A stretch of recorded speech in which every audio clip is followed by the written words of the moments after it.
Olá pessoal, sejam bem-vindos a mais um episódio do nosso podcast, o Dev Show, e hoje nós teremos a continuação da nossa série sobre Solid, dessa vez falando sobre o LSP, ou seja, o princípio da substituição de Liskov. Eu sou o André Seco e hoje vamos falar das ideias da barba. Caralho, mano. Fala galera, beleza? Eu sou o Luiz Carlos Faria Gago e a Coca-Cola é o maior exemplo de quebra do princípio de Liskov. Se você agita a garrafa, quebra o comportamento total. Olá pessoal, aqui é o Renato Groff e eu não fui substituído por bots. Ainda. Fala galera, aqui é o Thiago Bertuzzi e não confunda LSP com LSD, viu? Cuidado.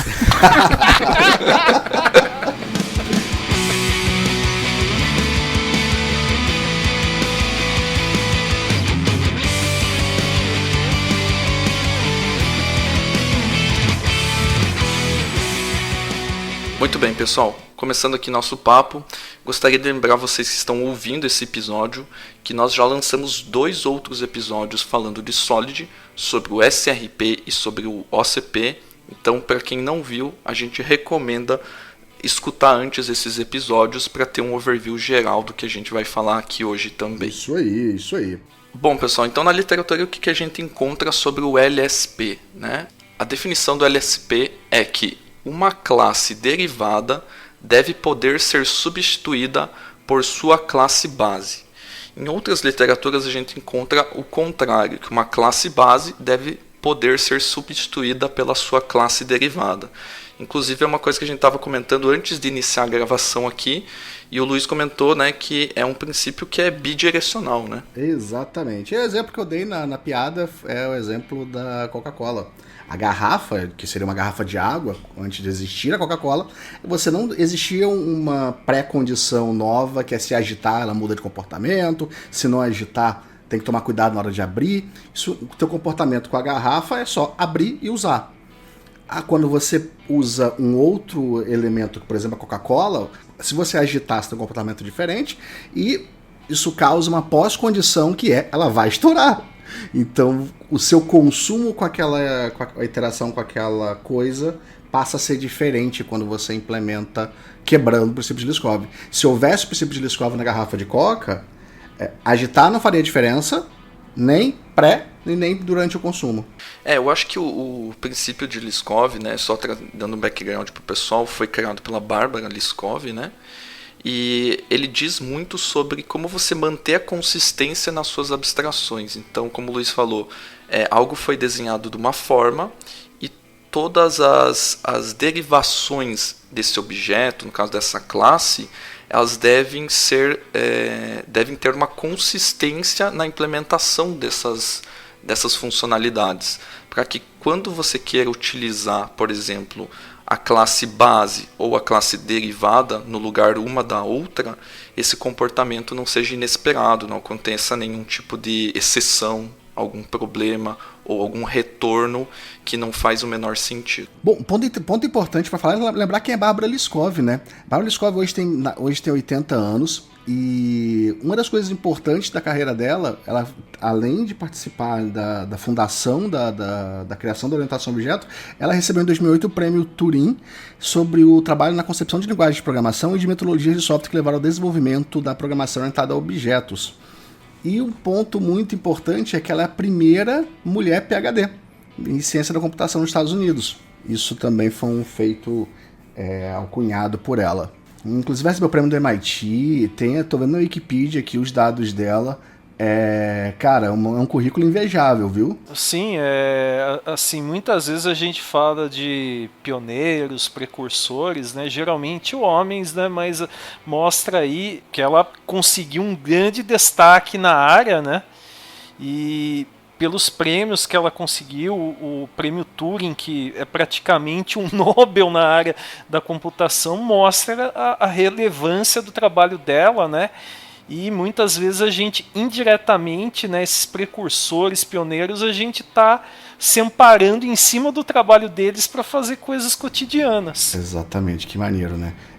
Vem da academia, um trabalho que hoje a gente está aqui falando um podcast, entre aspas, popular, né? Para quem a gente já tá no campo, desenvolvendo, trabalhando com tecnologia. E o material que saiu da faculdade mesmo, saiu lá dos campos de estudo em 85. Você vê, né? Desde 85 e ainda tem gente dizendo que não precisa usar essa merda. Bem, é o que foi citado aí já, né? Para o pior não há limites, né? Dá para piorar 40%.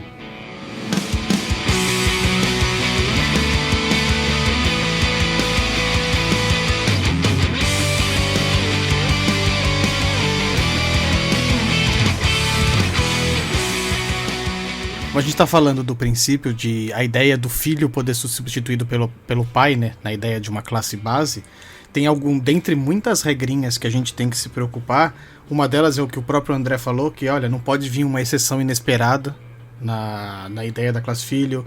Você não pode sobrescrever ou implementar um método que não faz nada, que não faz sentido nenhum, você estaria quebrando essa ideia. O que infelizmente acontece, né? Exato. E você nunca deve retornar valores de tipos diferentes daquela classe base, né? Então, se aquela classe base é de um tipo, o filho dela não vai retornar valores diferentes, porque senão quebra totalmente essa ideia de eu poder substituir o filho pela base. Isso acaba linkando com outros padrões, outros princípios que estão dentro do Solid, né? A gente vai ver Interface Segregation mais à frente. Isso tem uma conexão com o que a gente já falou também de Circle Responsibility.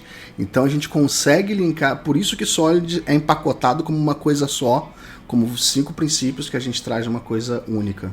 O Liskov, né, o princípio da Liskov, ele também nos junta aquela palavrinha que todo mundo tem medo, né? Polimorfismo, né? Sim, e é um ponto importante até que você mencionou, Bertuzzi, porque, assim, muitas vezes o pessoal não se dá conta, mas, assim, a gente usa muito componente, muita biblioteca já pronto, né? Que depende de classes mais básicas, né? E a gente combina isso com uma implementação mais específica, né? E essas implementações específicas, essas bibliotecas que acabam dependendo de um recurso mais básico, elas não sabem exatamente o que você está usando, mas como você está utilizando uma solução que não fura o comportamento dos tipos mais básicos, esse trabalho acaba acontecendo de maneira bem tranquila, bem transparente, você consegue combinar daí várias soluções daí para conseguir cumprir um objetivo, né? Até a gente estava comentando, né? Pegar a parte de acesso a dados que temos no .NET e no Java, né? No caso do .NET temos o ADO, no caso do Java temos o JDBC.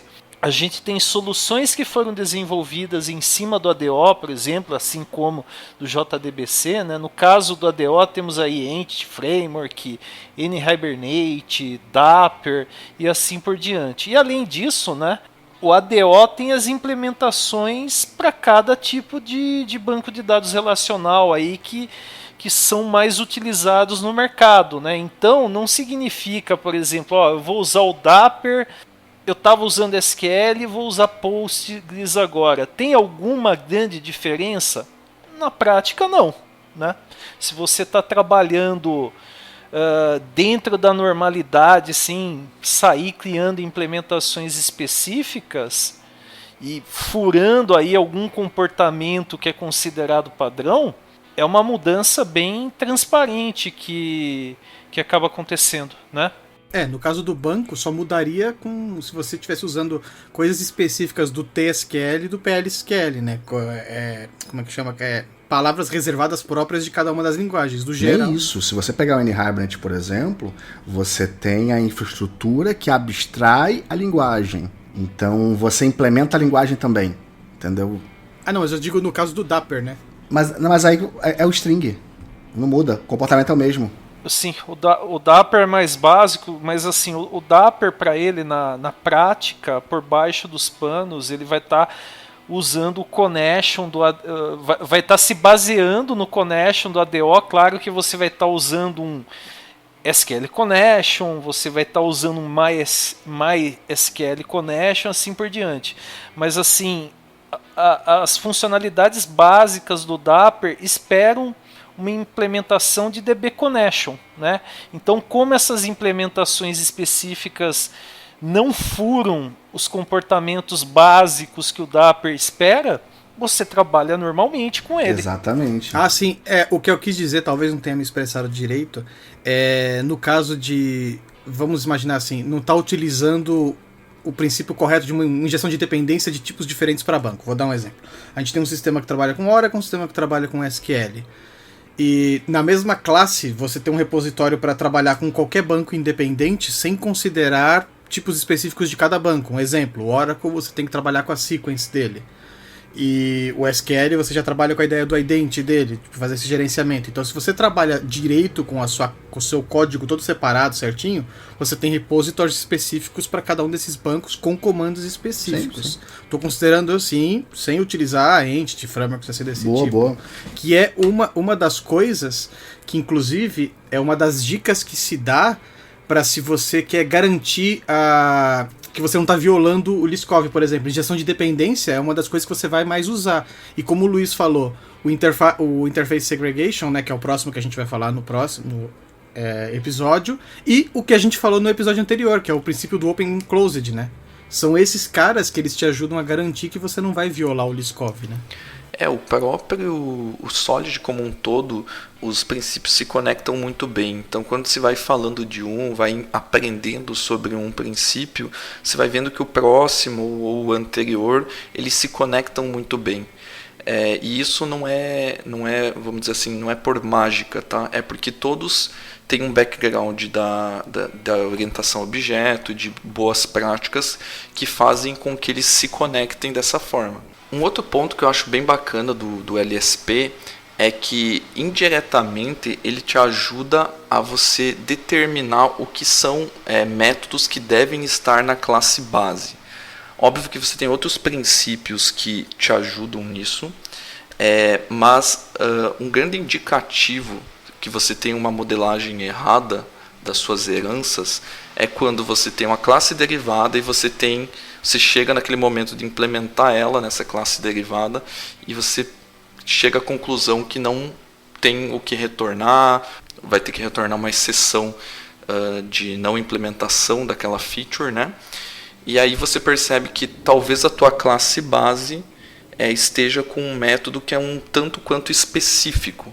Então você tem que deixar ela mais uma classe base com métodos que são comuns a todas as derivações, e você provavelmente vai ter que criar esse método mais específico na classe derivada, ou se ela for comum a mais de uma classe, criar um segundo nível de abstração e assim por diante. Então, esse problema, quando você chega e vê que você não tem como implementar aquele método, talvez seja um alerta para fazer uma reestruturação das suas classes bases também. Quem que havia falado sobre o lance do acesso a disco, do file system lá, do arquivo? Quem que falou isso? Quem que trouxe esse exemplo?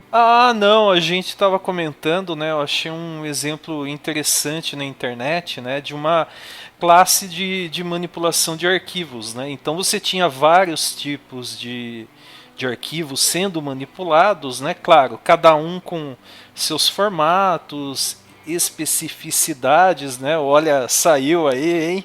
Mas enfim, que acontece? Eles davam um exemplo, né? De uma classe básica, você tinha várias implementações pegando vários tipos de arquivo, né? E claro, né, se você está manipulando o arquivo, muito provavelmente você vai salvar esse arquivo, né? Agora, não fazia o menor sentido você criar uma implementação de algo somente leitura, porque a implementação acabava furando o princípio de Liskov pelo fato de no método salvar ela gerava uma exceção, né? E você pode ter alguma estrutura em algum sistema que se orienta pela classe base, espera que quando você chame o método salvar o arquivo seja gravado, né? E de repente cai uma instância dessa implementação que está furando o princípio e ela gera uma exceção do nada, né? Então, a gente até discutiu antes do podcast e a gente achou que foi um bom exemplo de como furar esse princípio, né?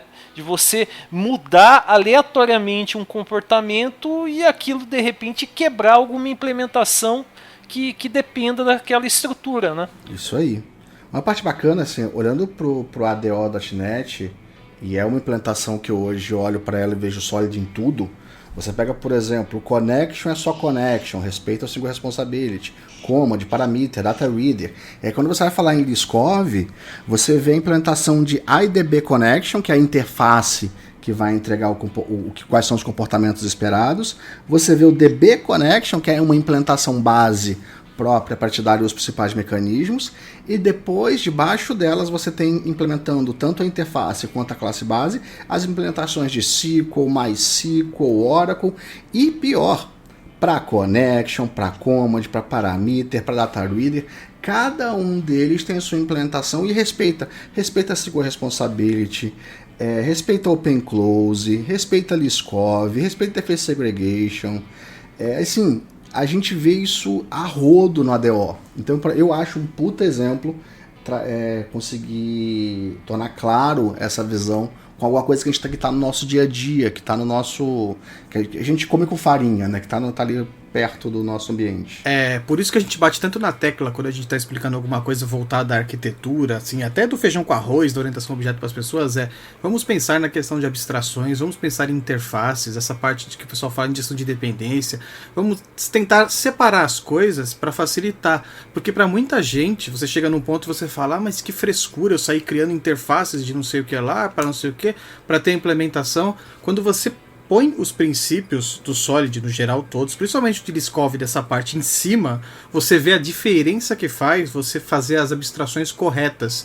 Quando você chegar numa hora que você vai precisar de uma herança, quando você chegar na hora que você vai precisar de um polimorfismo, de uma classe que você quer estender outra, nessa hora você vê quais são as vantagens de fazer toda essa abstração aí, entre aspas, que é demorada e complicada na cabeça de muita gente. O ADO tá aí de exemplo. A gente tem aí 2 décadas de ADO, e assim, muita coisa básica, seja Java, .NET, Node, Python, enfim, a plataforma que você queira mencionar aí, que é utilizada comercialmente hoje, tem aí uma comunidade, uma base grande de desenvolvedores. Quando você tem estruturas mais básicas, é quase que unânime. O pessoal vai procurar usar uma série de boas práticas e, como estamos falando de orientação a objetos, né, Solid é um dos pilares, né, para modelar, para que isso seja extensível, sem trazer uma série de problemas, erros e medidas que acabam deturpando o objetivo inicial daquilo. Exatamente. Até dando um exemplo que é bem comum de se ver nos artigos e em vídeos, né? Para o pessoal pegar um pouco também do que seria de uma forma um pouco mais prática. A gente sabe que podcast não é a melhor mídia para a gente fazer isso, mas um exemplo que a gente vê bastante é o exemplo de uma classe base chamada Ave, né? Com 2 métodos, um de bicar e outro de voar, e aí você tem as classes derivadas, que seriam, por exemplo, uma classe canário. O canário pode muito bem implementar o método de bicar e o método de voar, né? Só que aí você tem uma ave que não cumpre alguns desses métodos, que seria o pinguim, por exemplo. Então o pinguim consegue bicar, mas no momento de você implementar o método de voar, ele não voa. Então seria, vamos dizer assim, uma implementação que ia retornar uma exceção, ou ia retornar um valor qualquer, por exemplo, null, né, trazendo um pouco aí para a questão mais técnica, mas isso é um indicativo da quebra do princípio do LSP, e isso indica que talvez a gente teria que ter uma outra classe base, por exemplo, uma ave voadora, né? Que aí sim teria aquele método de voar, e ela seria uma classe já derivada da classe ave, que só teria o bicar, que é a coisa comum para todas as aves, né? Em tese seria isso. Um outro exemplo que traz um pouquinho mais para a realidade, talvez, de um sistema comercial, né? Seria, por exemplo, uma classe aí base chamada assinatura, né? Pensando que a gente tem, sei lá, um sistema, um SaaS aí que a gente faz a locação desse sistema, né? A assinatura dele. E, por exemplo, posso ter nessa classe base um método de pagar, correto? Só que aí dentro do seu sistema, por estratégia ou enfim, por N motivos, você tem que ter uma assinatura paga e uma assinatura gratuita, porque você oferece alguns recursos gratuitos. Se você tornar essas duas classes derivadas de assinatura e a assinatura tiver um método de pagar, você só vai poder implementar esse método na classe derivada de assinatura paga. Logo, a assinatura gratuita não tem como implementar isso, até porque ela é gratuita, né? Então você não tem como fazer essa implementação. Isso seria também um exemplo aí um pouquinho mais real da quebra do princípio de Liskov. E tem solução para isso, por exemplo, com interfaces, com o Payable, por exemplo, uma iPayable da vida, onde você tem ali a interface de pagamento é uma classe derivada, é uma classe abstrata. Você tem, claro, pagamento, desculpa, não, a classe de, como é que é o nome? Como é que foi o nome? Assinatura. É uma classe abstrata, você tem as duas assinaturas, só uma tem a interface. Exatamente, por isso que, como a gente falou desde o começo e que o Luiz falou, né? São duas vias, né? A substituição. Um pode ser substituído pelo outro. A gente tem que contar que a abstração está feita correta e como você bem exemplificou no exemplo do pinguim. Eu não posso fazer com que alguma coisa herde o principal e tenha uma particularidade que ele não pode receber do principal, porque tanto a base quanto a sua herança, elas poderiam ser substituídas de lugar. Sim, porque se você for perceber nesse exemplo da assinatura, em algum momento no teu código, sei lá, talvez lá na classe, na camada de apresentação, ou em alguma outra camada do seu sistema, você quer utilizar o tipo base para processar, e você tem certeza, né, você recuperou e guardou esse valor, essa instância dessa classe, esse objeto dentro do tipo base assinatura. Você sabe que quando se chamar assinatura.pagar, por estar definido na classe, você quer que todo mundo que herde dessa classe saiba implementar e não tenha nenhum comportamento inesperado. É aí que você vê a vantagem de respeitar isso. Porque no momento, se você tiver uma assinatura gratuita e você estiver usando esse tipo base, assinatura, e você dá um ponto pagar, né? Assinatura.pagar, esse método vai retornar alguma exceção maluca, né? E para consertar esse erro de modelagem, o que você teria que fazer sem fazer da forma correta, que seria arrumar a classe base e tudo mais? Você, muito provavelmente, para fazer uma gambiarra, você ia ter que ir lá e fazer um if, ver se esse tipo de assinatura que você recuperou é do tipo assinatura gratuita e aí não pagar não chamar aquele método pagar, né? Então aí perceba que uma gambiarra começa a chamar outra gambiarra e aí que seus problemas começam. Aí surge um terceiro tipo de assinatura, o cara vai lá, mete outro if, tem que alterar os métodos anteriores. Exato. E aí começa a bolinha de neve, né? Gambiarra é igual mentira, você vai precisar de uma segunda para justificar a primeira. Exatamente. Isso daí é mais um dos princípios da série Para o Pior Não Há Limites, isso, né? Aí.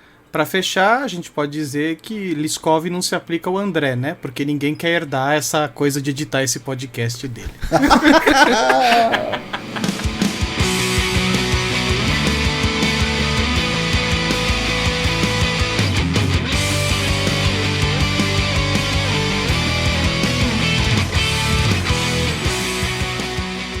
Muito bem, pessoal. Então esse foi o nosso episódio sobre Solid, mais especificamente sobre LSP. Não se esqueçam de ouvir os nossos outros episódios, passar lá no devshow.com.br para deixar o seu feedback. Não esqueça de dar suas estrelinhas e favoritar o nosso podcast também nos agregadores. E nos vemos no próximo episódio. Valeu, pessoal. Valeu, pessoal. Por hoje é só, pessoal. Valeu, pessoal. Até o próximo princípio. Valeu, galera. Falou!